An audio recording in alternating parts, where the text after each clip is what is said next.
நண்பர்களே, இன்னைக்கு நம்ம சேனல்ல எதை பத்தி பார்க்க போறோம்னா, வேலியிருக்க பைமை சேனல்ல தீராத நோய்களை தீர்க்கக்கூடிய மாரியம்மனுடைய சிறப்புமிக்க தலமாக இருக்குதுங்க.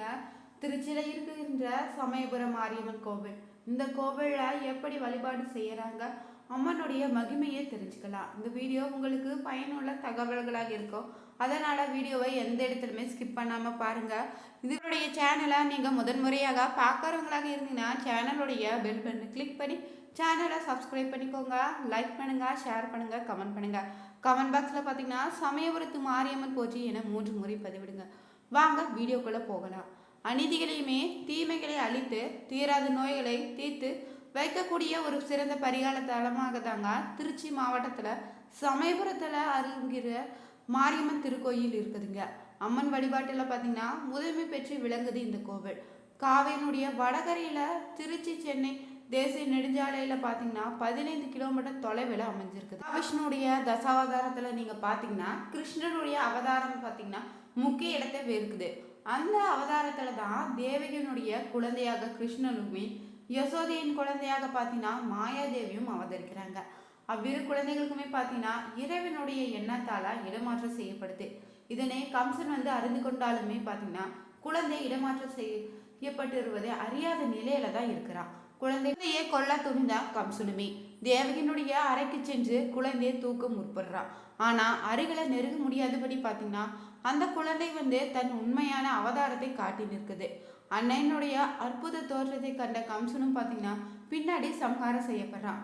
மகா சக்தியாக பார்த்தீங்கன்னா தோன்றிய அம்மன் தான் தனது 8 கரங்கள்ல எண்ணற்ற ஆயுதங்களை தாங்கி நின்று இந்த உலகத்தையே காக்கக்கூடியவளாக காட்சியளித்திருக்காங்க. உலகத்தை பார்க்கனா அவங்க அவதரித்து நின்றுருக்காங்க. இந்த தேவதை நம்ம மகமாரினும் மாரியம்மனாகவும் கண்கண்ட தெய்வமாக அழைக்கப்படுகின்ற சமயபுரம் மாரியம்மனாக நம்ம பூஜித்து வரோம். மேலும் பார்த்தீங்கன்னா இதுக்கு இன்னொரு கதையும் சொல்லியிருக்காங்க. ஒரு கூற்றாக நீங்க பார்த்தீங்கன்னா ஸ்ரீரங்க அரங்கநாத சுவாமி திருக்கோயில இருந்து அம்மனுடைய திருமேனி உக்கிரம் மிகுந்து இருந்திருக்கு. அங்கு அப்போது இருந்த GS சுவாமிகளும் அம்மனுடைய திருவுருவத்தை மற்றொரு இடத்துக்கு மாற்ற ஏற்பாடு செய்தாங்களாம். அதன்படி தான் பார்த்தீங்கன்னா பணிவிடை புரிவோர்கிட்ட அந்த உருவத்தை எடுத்துக்கொண்டு வடக்கு நோக்கி வந்திருக்காங்க. ஒரு இடத்துல இறக்கி வைத்துவிட்டு இளப்பாரி இருக்காங்க. அவர்கள் இளப்பாரிய இடம் தாங்க இப்போது இருக்கக்கூடிய சமயபுரம் என்ற பெயர்ல நாம சமயபுரம் மாரியம்மனாக வழிபட்டு வரோம். அதன் நினைவாக பார்த்தீங்கன்னா இப்போதுமே இந்த திருக்கோவிலில் திருவிழாவில் 8வது நாளில் பார்த்தீங்கன்னா அம்மனுக்காக அங்கு சென்று ஒரு இரவு ஓய்வு கொள்வது நடைபெற்று வருதுங்க. இளைப்பாரிய அப்பணி விடையாளர்கள் பார்த்தீங்கன்னா அங்கிருந்து தென்மேற்காக வந்துதான் கண்ணனூர் அரண்மனையை மேட்டில் அன்னையின் திருவுருவத்தை வைத்துவிட்டு சென்று விடுறாங்க. அவங்க வைத்த இடம்தான் பார்த்தீங்கன்னா மாரியம்மனுடைய அருளாக திகழுதுங்க. மேலும் பார்த்தீங்கன்னா கண்ணனூர் மாரியம்மன் என்ற திருப்பெயரோடு அழைக்கப்பட்டு மக்களால் பூஜிக்கப்பட்டு வருதுங்க. திருக்கடையூர்ல பார்த்தீங்கன்னா மார்க்கண்டேயனுடைய அதீத பக்திக்கு மயங்கிதான் கால சம்ஹார மூர்த்தியாகவே அவதரித்து யமதர்மனை சிவன் அளித்துக்க உலகில் பார்த்தீங்கன்னா ஜனன மரண நிலையில பெரிதும் மாற்றம் ஏற்பட்டிருக்குதுங்க. அந்த நிலையில பார்த்தீங்கன்னா யமதர்மன் சபையில மூத்த அமைச்சராக யார் இருந்திருக்காங்கன்னா நோய்களின் அதிபதியாக இருந்த மாயாசுரமே பார்த்தீங்கன்னா இந்த பூ உலகத்திற்கு இறப்பு நின்றுவிட்ட நிலையில நோய்களை பரப்பி மக்களை துன்புறுத்தி வந்திருக்காங்க. தர்மமே பார்த்தீங்கன்னா அழிந்து தர்மம் தலை தொங்க மும்மூர்த்திகள்ல வேண்டுகோள் இணக்கந்தாக பார்த்தீங்கன்னா மாயாசுரனையும் அவனது சகோதரர்களையுமே வதம் செய்து அவர்களது தலையை ஒட்டியானமாக அணிந்து நோய்களுடைய கொடுமைகளிலிருந்து பார்த்தீங்கன்னா மக்களை காப்பாற்றிய சிறப்புமிக்க இந்த கோவில் தான் சமயபுரத்து மாரியம்மன் கோவிலாக இருக்குதுங்க. இந்த கோவிலை நீங்க பார்த்தீங்கன்னா ஆகம சிற்ப வாஸ்து சாஸ்திரங்களுக்கு ஏற்பதான் இந்த கோவில்ல அமைச்சிருக்காங்க.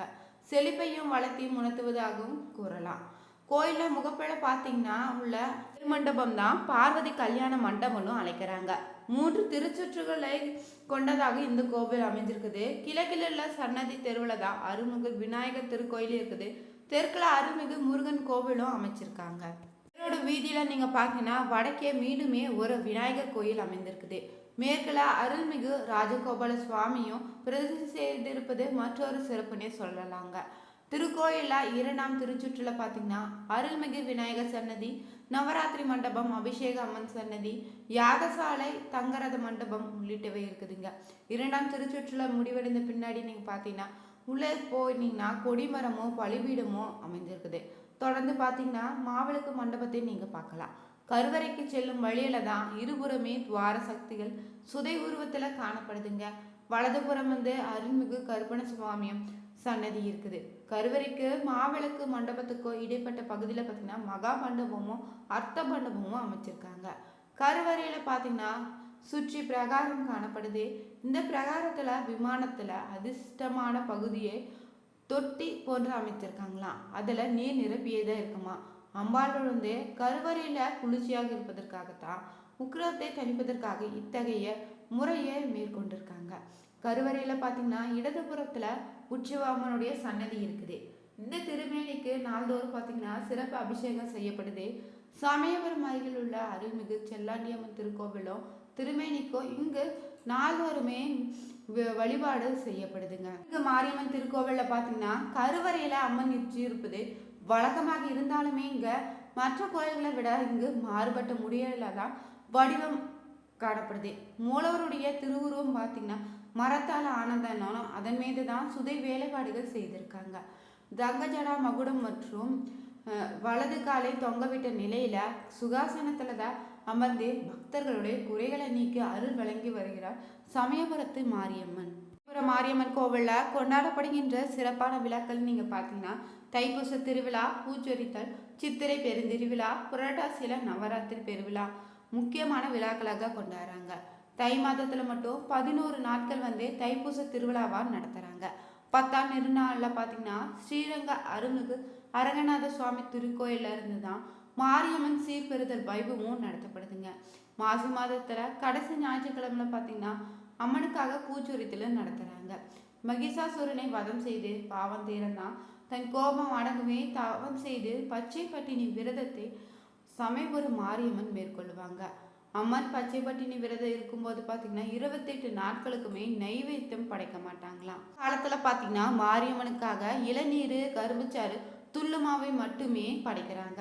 பூச்சொரித்தல் விழா பார்த்தீங்கன்னா நடைபெறும் நாட்கள்ல ஞாயிற்றுக்கிழமைகள பல்வேறு பகுதிகளில் இருந்துமே அலங்கரிக்கப்பட்ட வாகனத்துல அம்மனை எழுந்தருளச் செய்வாங்க. பூத்தட்டுக்களையும் பூக்கொடிகளையும் ஏந்தி ஊர்வலமாக வந்துதான் மாரியம்மனுக்கு பூக்களை வணங்குவாங்க. கடைசி ஞாயிற்றுக்கிழமையில பார்த்தீங்கன்னா சித்திரை தேர் திருவிழா கொடியேற்றத்துடன் நடக்கும். சித்திரை முதல் செவ்வாய்க்கிழமையில தான் சித்திரை பெருந்திருவிழா தேரோட்டம் நடைபெறும்.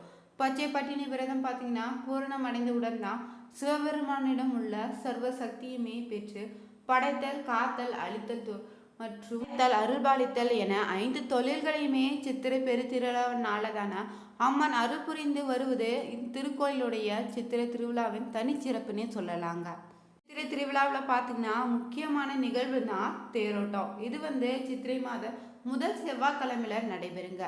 இந்த நாளில் பார்த்தீங்கன்னா மாநிலத்தில் பல்வேறு பகுதிகளில் இருந்துமே பல்லாயிரக்கணக்கான பக்தர்கள் வந்து பங்கேற்று தேரை வடம் பிடித்து இழுப்பாங்க. மேலும் பார்த்தீங்கன்னா அழகு குத்தி கொண்டோ பால்குடம் எடுத்தோம் அக்னிச்சட்டி ஏந்தியுமே வந்து அம்மனை வழிபட்டு செல்வாங்க. மாதத்தில் பார்த்தீங்கன்னா 15 நாட்கள் வந்து பஞ்ச பிரகார திருவிழா நடத்தப்படுது. ஆடி மாதத்தில் ஆடிப்புற திருவிழா கொண்டாடப்படும். இந்த நாளில் அம்பாள் வந்து தீர்த்தவாரி கண்டாருளி இரவு ரிஷிப வாகனத்தை காட்சியளித்து பக்தர்களுக்கு காட்சியளிப்பாங்களாம்.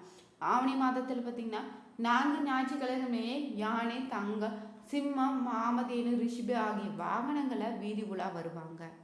மாரியம்மன் கோவில் வந்து எதற்கெல்லாம் பரிகார தலமாக இருப்பதுன்னு நம்ம தெரிஞ்சுக்கலாம். அம்மை நோய் கண்டவங்க இந்த கோவிலுக்கு வந்து தங்கி நோய் நீங்கும் வரை இருந்து வழிபாடு செய்வாங்க. இவர்கள் மீது அபிஷேக தீர்த்தம் தெளிக்கப்படுவது வழக்கமாக இருக்குதுங்க. அம்மையால் பாதிக்கப்பட்டவங்க, தீராத நோயால் பாதிக்கப்பட்டவங்களும் தங்களது வேண்டுதல்களை மாரியம்மனிடம் தெரிவித்து வேண்டுதல்கள் நிறைவேற்றிய பின்னர் விதமாக நேர்த்திக்கடனை செலுத்தி வழிபடுவாங்க. மற்ற மாதங்களை காட்டிலும் பார்த்தீங்கன்னா பங்குனி, சித்திரை மாதங்களில் பாத யாத்திரையாக வரக்கூடிய பக்தர்களுடைய எண்ணிக்கையும் அதிகமாகவே இருக்குங்க. இப்படி பாத யாத்திரையாக வரக்கூடிய பக்தர்களுக்கு அங்கே இருக்கக்கூடிய மக்கள் பார்த்தீங்கன்னா நீர்மோர், பானங்க போன்றவற்றை வழங்கி இளைப்பாற செய்வாங்க. நாளில் சமயபுரம் மாரியம்மன் கோவிலில் தங்கி மறுநாள் காலையில் வழிபாட்டு சென்றாலே காரியங்களை அனைத்தும் நிறைவேறணும் அந்த பகுதியில் இருக்கக்கூடிய மக்களின் நம்பிக்கையாக இருக்குதுங்க. கோவிலில் பார்த்தீங்கன்னா அமாவாசை நாளில் தங்கி வழிபடும் பக்தர்களுடைய எண்ணிக்கை அதிகளவு இருக்குது. அவர்களின் வசதிக்காக பார்த்தீங்கன்னா கோயில வளாக பகுதியில் அமாவாசை மண்டபமும் கட்டப்பட்டிருக்குது. இதில் பார்த்தோம்னா சமயபுரம் மாரியம்மனுடைய மகிமையை தெரிஞ்சுக்கொண்டோம். இது போன்ற சுவாரஸ்யமான பதிவுகளை நீங்கள் தெரிஞ்சுக்கணுமா, நம்ம வீடியோவை ஸ்கிப் பண்ணாமல் பாருங்கள். இது வரைக்குமே நம்ம சேனலை பார்க்காதீங்களாங்க இருந்தீங்கன்னா கூடவே பெல் பட்டனை கிளிக் பண்ணி சேனலை சப்ஸ்கிரைப் பண்ணிக்கோங்க. லைக் பண்ணுங்கள், ஷேர் பண்ணுங்கள், கமெண்ட் பண்ணுங்கள். Thank you viewer.